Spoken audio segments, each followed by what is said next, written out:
To Your Eternity just gave us its biggest ever plot twist, and I'm still reeling because I just got done watching season 3, episode 3.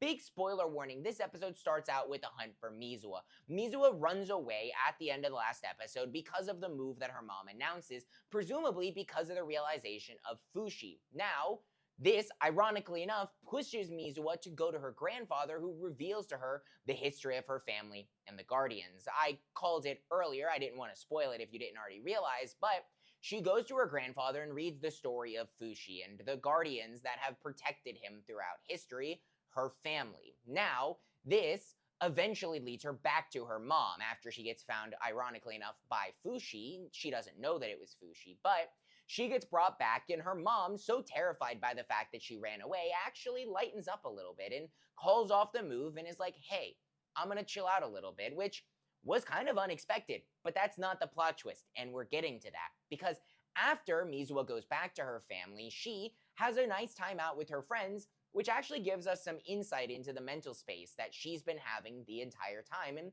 throughout her entire life. She's been lifted up by her mom and those around her as being perfect at everything, which has given her kind of a little bit of an ego. Now, she has started to view herself as perfect, but nobody's perfect, in the wise words of Miley Cyrus.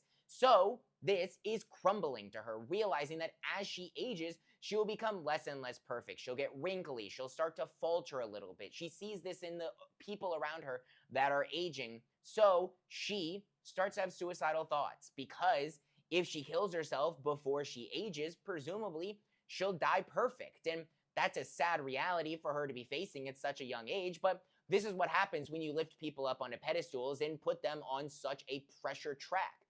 This leads us into the amazing, unbelievable plot twist of Mizua wakes up in the hallway with no memories whatsoever of what happened.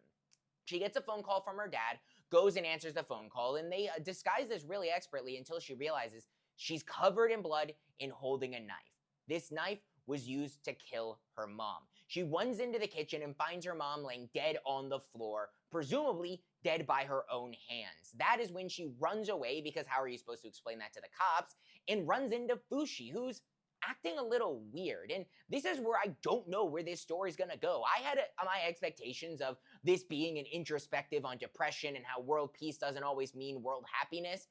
That is not what we're gonna be getting. It seems to be a murder mystery, and we're still probably gonna get elements of this, but I'm really shocked, and I still don't know what to think. But let me know your thoughts in the comments, because this is gonna be a trip. But while you're there, drop a like and follow, because I'll be covering this show weekly. And as always, stay nerdy.